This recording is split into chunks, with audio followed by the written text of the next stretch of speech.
You are now watching the Vision Channel, where Habakkuk 2 and 2 says, write the vision and make it plain, so they that see it can take it and run with it. This is the channel where faith and vision collide to bring forth a manifestation. You're watching the Vision Channel.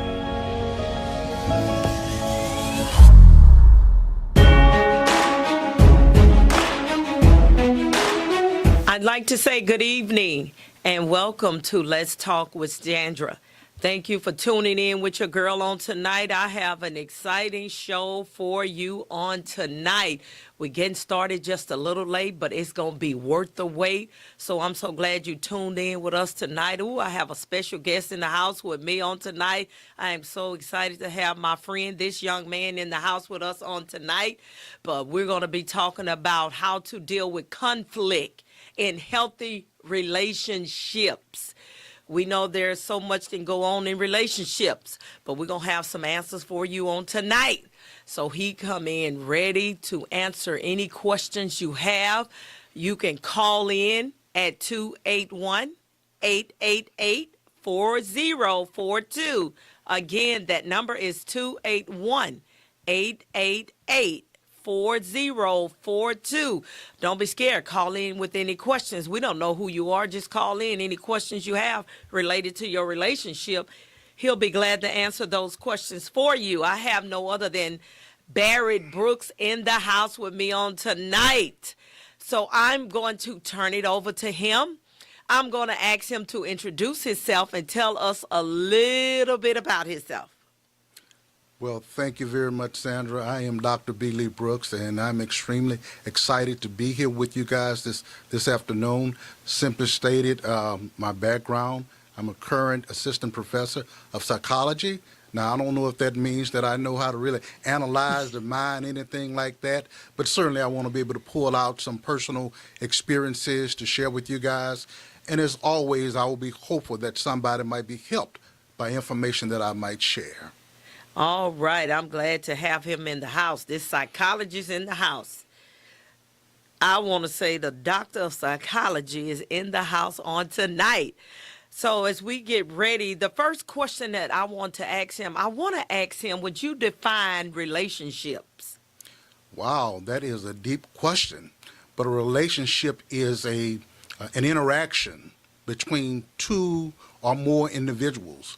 But since tonight we're talking about commitment and just relationship in general, I would think that it's going to be between one person who loves another and who's willing to make a certain commitment towards a certain goal or task. What do you think is the main problem in relationships? I think the main problem is that of communication. Communication has to be the main thing, right? And if Yes. it is the main thing, then the two individuals or the multiple people, if you will be willing to state directly whatever it is that they need, right? Right.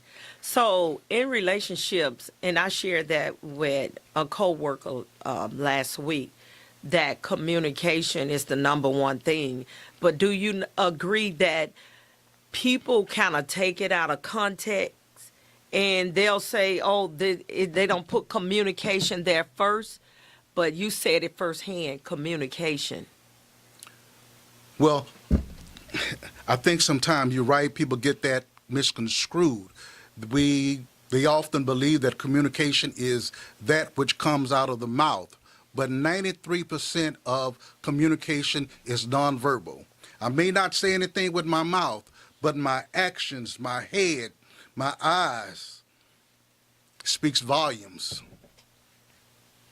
Do you think that tomorrow will help with our relationships? You do know what tomorrow is. I think that it will help temporarily for some, and for others it's going to pull off that Band-Aid that has been placed there for the other 300 and some odd days during the year. I want to say that they say Valentine's Day is big, What do you think? I think it is. It is a big thing for some people. In fact, I wore my red tonight in anticipating Valentine's Day, the time and the period of love. But often what happens is that in that little immediate period, you have people who actually talk. They actually communicate, if you will. But for whatever reason, the communication dissipates or goes away once that special day goes on. But communication and effective communication is lasting. So the next question that I have for you, it's the steps to relationship. So you'll be giving various answers to the audience and to the listeners. What is protocol that will lead to marriage? You know, when you start off, it's acquaintance.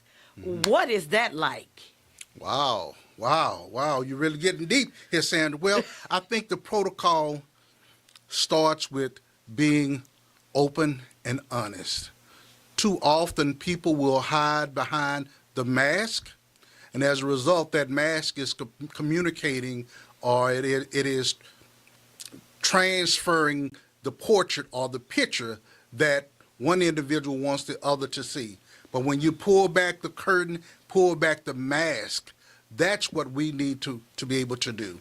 And that is about being intentional and intentionally communicating our truths to the person that we're dealing with. My goodness. So if you start off kind of liking each other, you've been there. We'd have been there. If you kind of start liking each other, it's an associate. What is that like? Well, the associate is a friend, a good friend. The same relationship that I might have with a buddy will to some degree mirror that of my lady friend, if you will. And two, that also is about showing your true self. So if you keep on going, then you go to friendship. What is that like?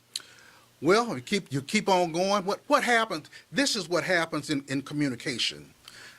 I share something with you, something personal, right? Then you begin to feel comfortable. And the more I share, the more that you will begin to share with me. And before you know it, we have what one might refer to as a closeness. We're close friends. And it's all founded on us being willing to open up and share our true selves. So, Barrett, after friendship, then you start dating. If you keep liking each other, what is that like? I mean, well, if we keep liking each other, it's kind of like we just finished up with Super Bowl, right? We have moved from one end zone, we're moving towards the other. With each incident, right, or each incident of connection or relationship, we move 1 yard, 2 yards, 99 yards, right? And along the way in that movement, you are still getting to know that person, but on a much higher level. At that point, the individual is no longer hiding. They have come from behind the mask. And if I can use this example or this analogy, it's like a woman, right, who puts on makeup and she looks really, really good. She's beautiful, right?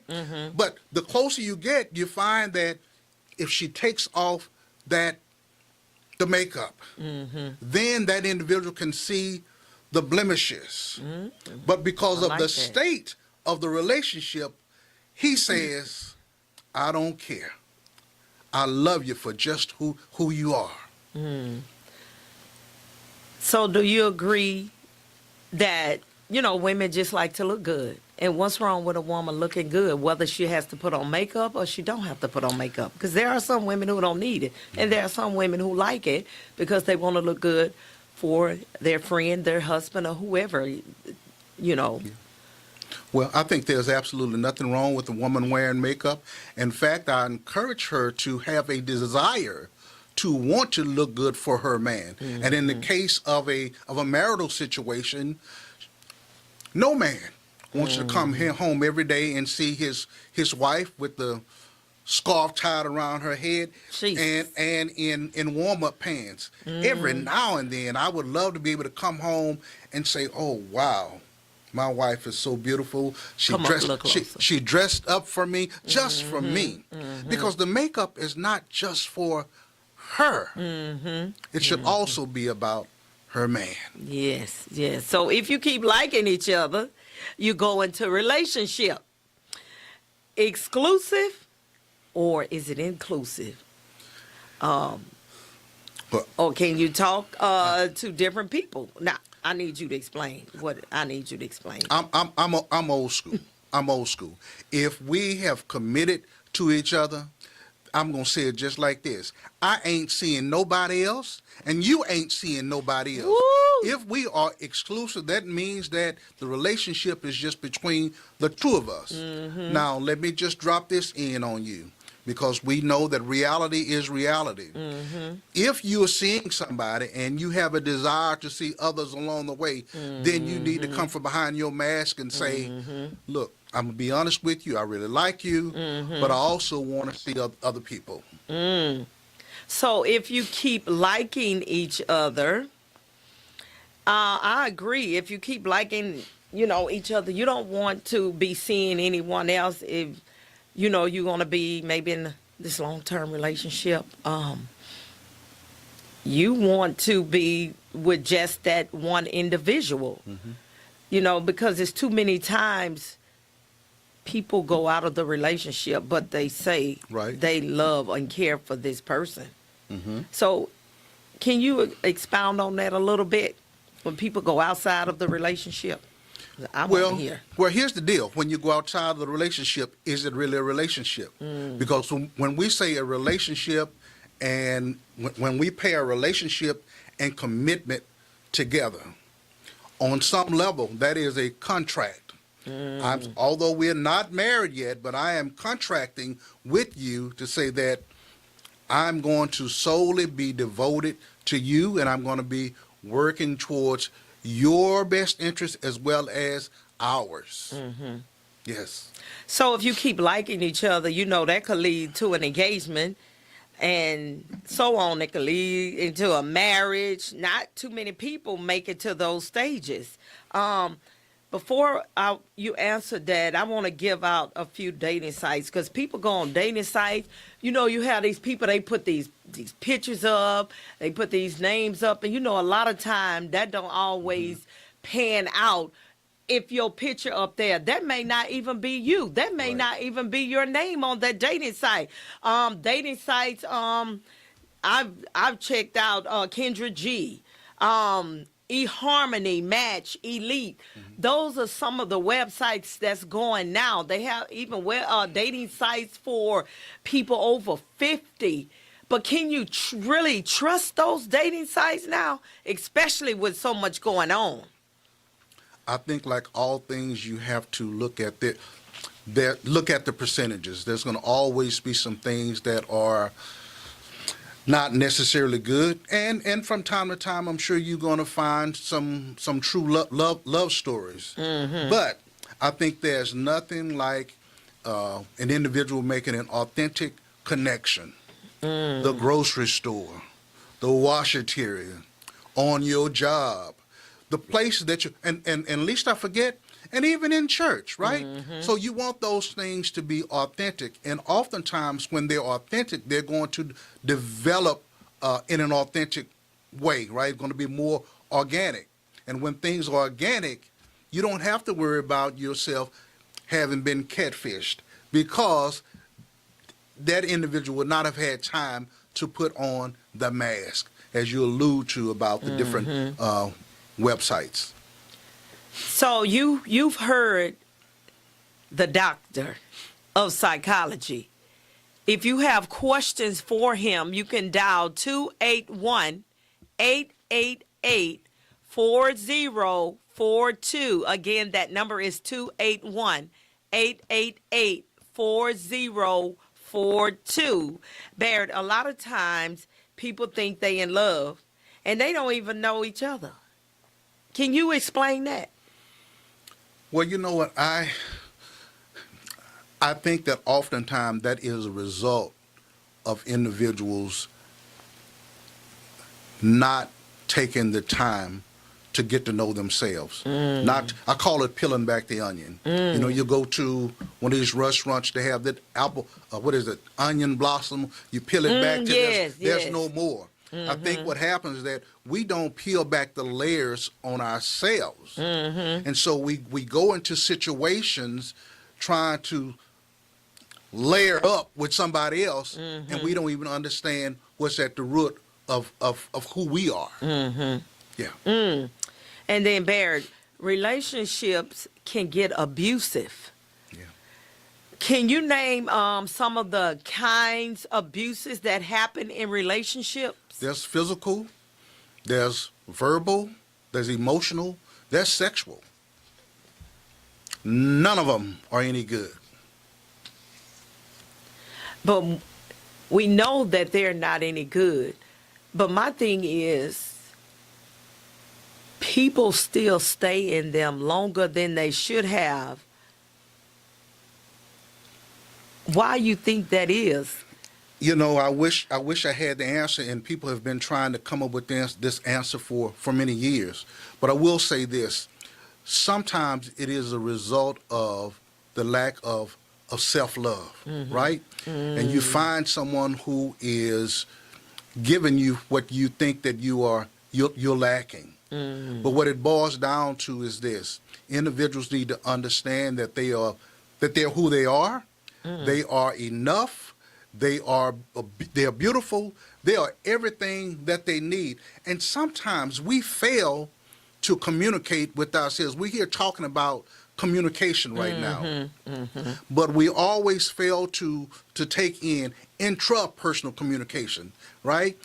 But I think that if we would just pause and take a moment and look in the mirror and say all the things that we would have others to say to us, we would be much more stronger, and we wouldn't succumb to some of these abusive type situations. When is enough enough? And how do you know when it's time to leave? I was looking at the news, it's about maybe a week or so ago, where the husband killed his wife and the kids, and he took his own life. I mean... Well, and I'm just speaking personally now, for real. The first time is enough. But that also requires strength. It goes back to, I often teach this little concept of the man in the mirror. You can't lie to the person in the mirror. And the first time something like that happens to you, there's that little subconscious that's saying, girl, you need to move on. You need to get out of this. Now, you know this is not good for you. But then on the flip side, it requires courage. Courage to know that you are enough. Yeah. What about when there are children involved? I think that when there's this abusive situation and there are children involved, I think that you still have to have that courage to say, you know what? I'm not going to subject my children to this situation. But this is probably the most powerful thing a person can do, is don't be afraid to ask for help. And sometimes I think that people who are in these kinds of situations will not ask for help because I don't want nobody knowing my business.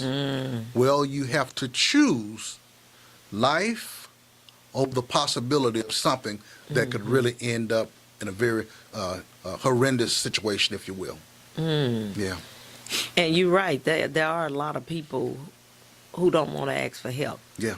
I mean, you could have saved yourself or someone else if you just asked for help. Yeah.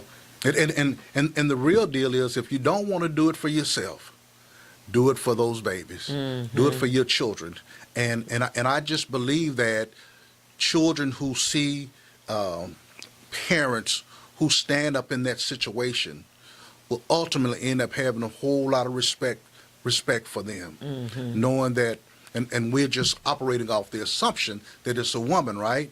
But they would have a lot more respect knowing that mama stood up and she did it for us. Right. Yeah. Right. 'Cause you see so many times on the news, women killed by either husbands or Yeah. partners. Yeah. It happens too often, far too often. Yeah. What is co-parenting? Well, the first thing is for both individuals to say, and excuse my English, it ain't about the other person. Co-parenting meaning that we're going to work as a collective and do what is in the best interest of the children that are involved. It's not about what she wants, it's not about what he wants, but we're going to work together so that our children can be the best versions of themselves. Can you explain what love languages are? And do you have a love language? I don't even know about all that love language stuff. I just know that what works for me works for me. So, hey, tell me what worked for you. Well, explain my listening and my viewers. He's going to tell you what works for him. But what worked for him may not work for you. But he's going to tell you what may work for you. Well, what works for me is someone who can communicate with me openly, someone who is willing to support me in whatever my endeavors are, and most importantly, someone who is not afraid to tell me the truth and to be themselves.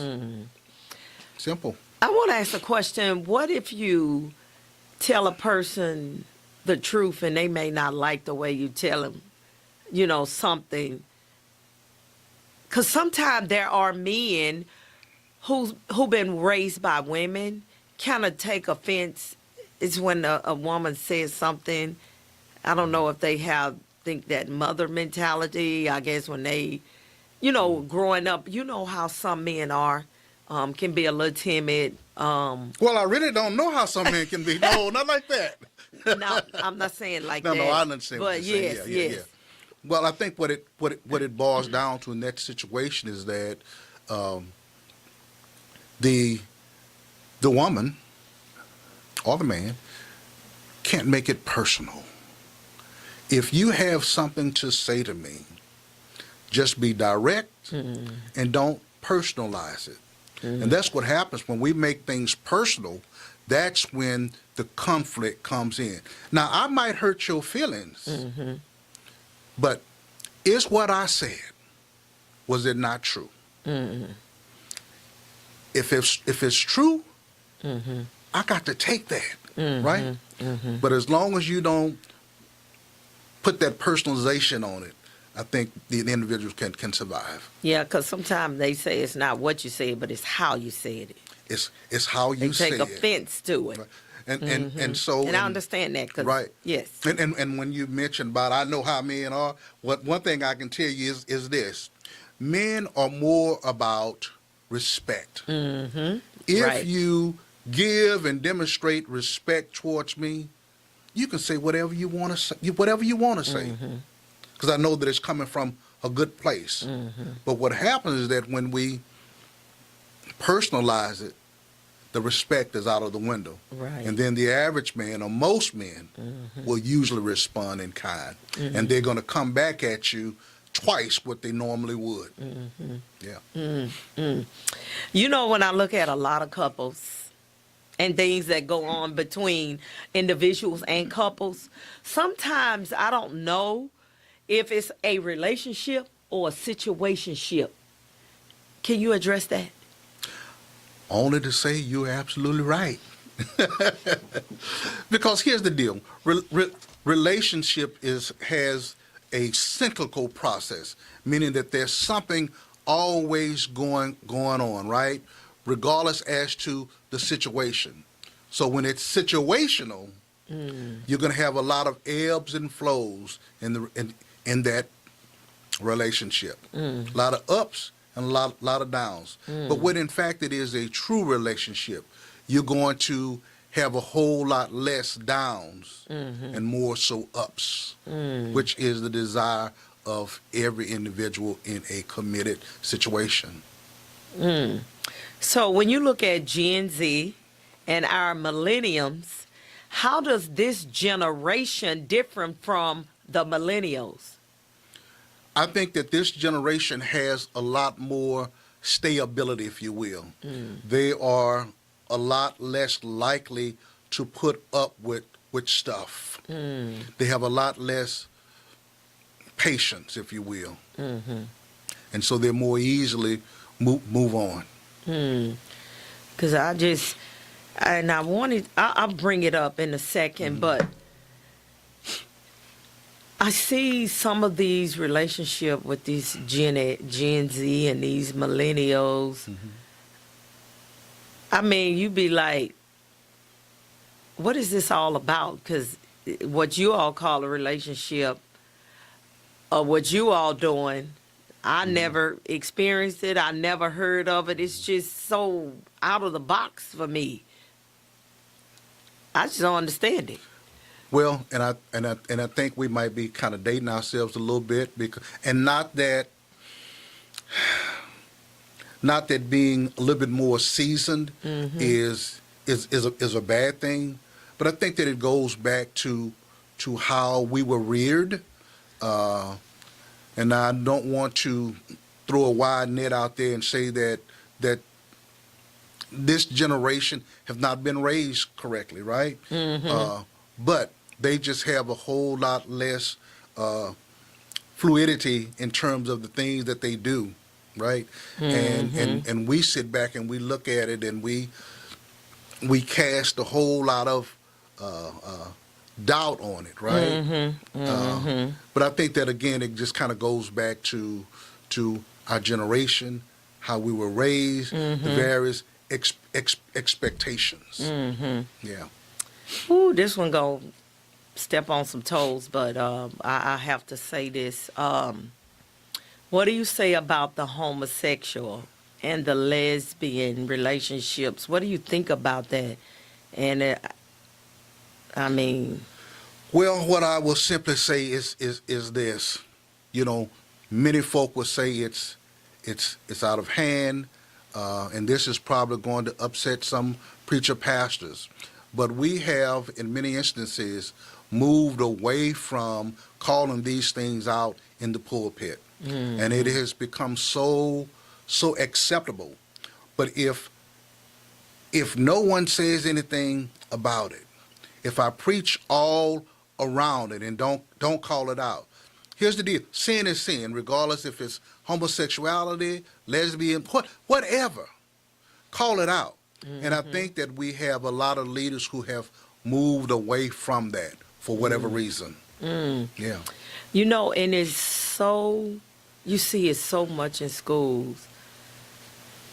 I see it like with this group of kids that has come in.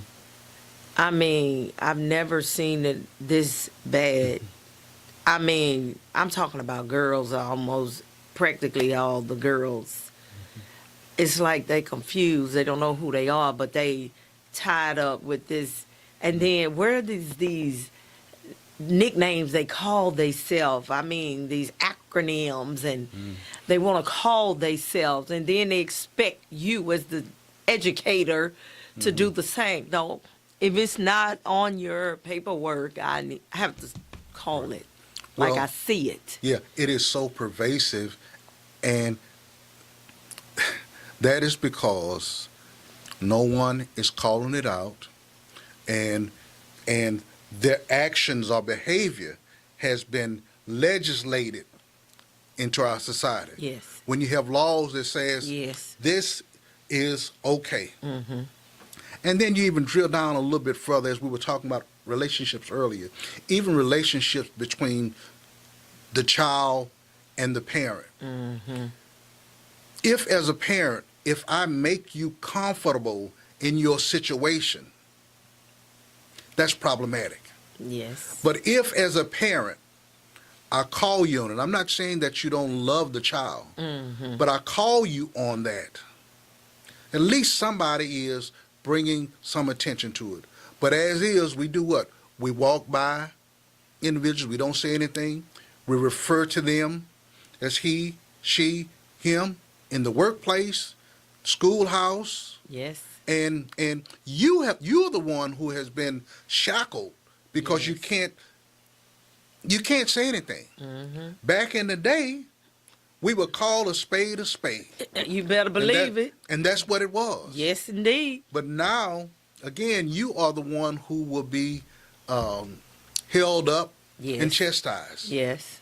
Yeah. Yes. I mean, you are so right. I mean, I don't like it. I just stay quiet because I don't want to set off a firestorm. Right. So Right. I stay quiet. What do we teach our little girls and boys now? What do we teach them now? Well, here's the deal. The reality is this. The responsibilities of parents has not gone anywhere. Parents still have to be parents, whether you are a little girl or a little boy. And I think too often we give our parental responsibilities away to other people. We understand that you have to work, but you also have the obligation of raising your children. And children are going to emulate what they see. But just because Jane and Johnny are doing X, Y, and Z over there, right? That does not have to impact my household because I can show them something different. And that's what it's all about. Showing your kids something different and teaching them. Even scripture says, train up your child. Right. So if you train up your child the way that he is supposed to go or she is supposed to go, then you are increasing the opportunity for them to grow up into good young men and good young ladies. Yes. So I want you to take a few minutes and look into the camera and give some advice to people, single individuals, marriage individuals, how to deal with healthy conflict in their relationship. Because people are looking for answers, and my show is all about, I'm here to give you truth, some solutions, and some answers. So that's what I'm about. Okay. So Because people need some answers and truth that's going to help them. So this is what I believe as it relates to communication, regardless as to what your situation is, single, married, what have you. It all starts with a choice. We make a choice with how we're going to communicate with our loved ones. And what comes along with that choice is intentionality. You have to be intentional with how you deal with your boyfriend, your girlfriend, husband, wife, etc., or just the individual within the workplace.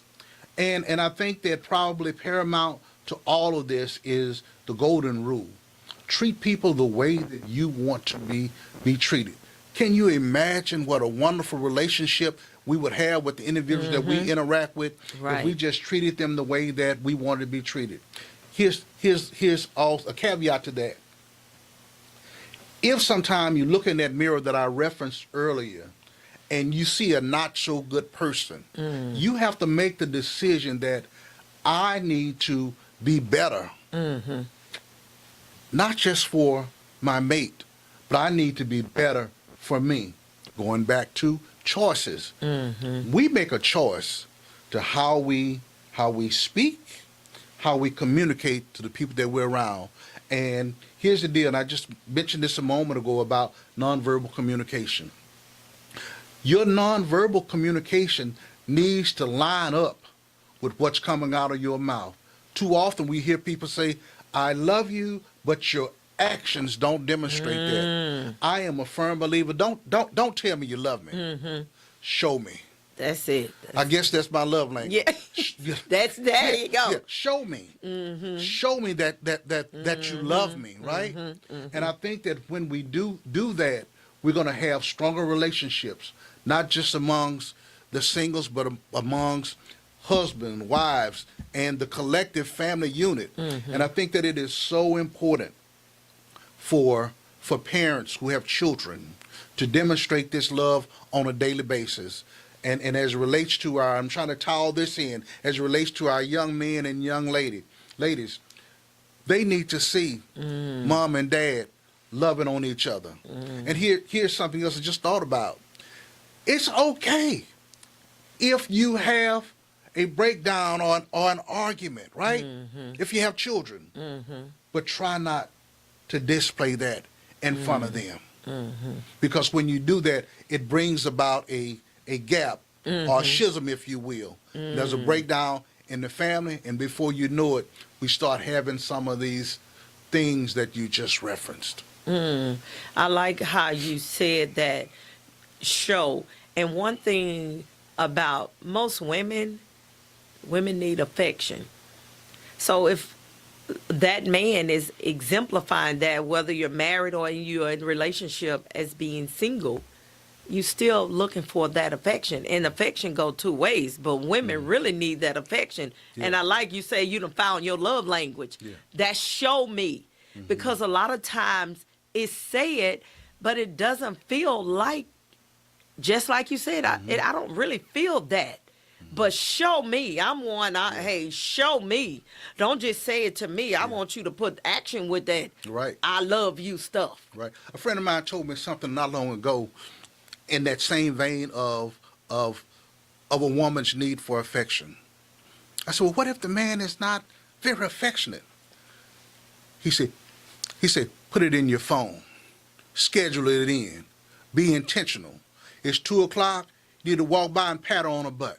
At 6 o'clock, whisper in her ear, hey, babe, I love you. Whatever. Whatever it is that she needs, right? We schedule everything else in. Right. Why not schedule in the person or people that means the most to us? Right. And I'm glad you brought that point out, because I've heard men say, well, I'm not affectionate. Well, when are you going to learn how to be affectionate? If you just keep saying it and you're not doing it, how would you learn if you're not even doing it or exemplifying it? Intentionality. You got to be intentional. You got to be intentional, because what's happening, you're asking him to operate outside of his comfort zone. So if he's not affectionate, he's apt not to demonstrate that. But if I'm intentional, we have these phones. Now, she doesn't have to know that he'd schedule it in. She doesn't even care. She's like, oh, my baby is really paying attention to me. Exactly. And so it is about intentionality, right? And what happens is that when he is intentional, she in turn is going to receive and she's get going excited, because she's going to be like, whoa. Yeah, she's going to give him. Love that attention she's getting from him. And she's going to give him more respect. Yes. If that's what he needs. Yes. Yeah. Yes. Because we welcome, we welcome that attention. You get married and single, if you're dating someone, you look for that. But I just don't like the excuses, I'm not, affectionate. Well, hey, start from somewhere. Yeah. Like I say, the telephone. There you go. It'll work. Or, sometimes just during the day, send a little text. Yeah. Baby, I was thinking about you. Just want you to know I was thinking about you. Yeah. Do you know that she will light up? Yeah. I know that. I've learned that. Yeah, so if you have any questions, we're going to be here for a few more minutes. If you have any questions, you may call 281-888-4042. Again, that's 281-888-4042. But I am just so blessed by just sitting here talking about how to have conflict in healthy relationships, because it's so many times we have conflict, but it's not healthy. So I wanted to bring out how to have healthy conflict in relationships. So if you do not have healthy conflict, you should have taken something away on tonight to show you how to have healthy conflict in your relationship, whether you're married or single and you're in a relationship. Am I right? I think you're spot on, and I think that the biggest thing or the biggest takeaway is this: be intentional. Don't blame others for the issue, and speak your truth without being personal. Speak your truth, and I think that you always can kind of when you've established a situation of openness and mutual respect. Respect goes both ways. Yes, sir. Just because I am the man doesn't mean that I should not respect you. But that is something that is cultivated between two individuals. Right. And when that exists, you then can really say what is on your mind. And after you finish speaking your mind, the two people are still going to love each other because they understand that it is a part of the process. And you heard what Barrett just said. He is giving you some good advice. You need to take it and run with it. I'm telling you, it'll help your life. And also, refer back to some of the scriptures. It all ties into what he is saying. It's all biblical. Yeah. It's in the Word of God. You know, you say that. The scripture says life and death is in the power of the tongue. Let no corrupt communication come out of your mouth. Can you imagine? Because when we use this corrupt communication, that's a choice. That's a choice. When we say negative things, that's a choice. If I'm in a relationship with someone, I know what's going to hurt them. I know the specific word to say that's going to just topple them over. But if I choose to ignore those things that's going to open up a wound, we're going to have a much more healthier situation. Yeah. Yes. I want to thank Barrett on tonight for taking time out of his busy schedule to come and share in with us tonight. I've gotten so much information from him just sharing on tonight. So as you enter into whether it's a new relationship, one you're already in, whether it's your marriage, you should have taken something away from this conflict. You want to have more healthy conflict than unhealthy conflict, because it's too many times it's been too much unhealthy conflict. So tonight it was all about healthy conflict. So take something. He said a whole lot on tonight. I'm taking things out. I'm taking notes right up here. I'm going to remember, and some things I'm going to go write down as to what he said. And I love that love language. Show me. Don't just tell me. Show me. Like they say, show me the money. Show me. Yeah. So I thank you all for tuning in with us on tonight. Tune in with us with your girl next week. We're going to have another exciting show on next week. I'm telling you, you don't want to miss it next week. I had set this month aside for Love Month, but it's something that I need to address next week, and then we'll come back the last Tuesday in a month. So tune in with us next week. Be blessed. Good night.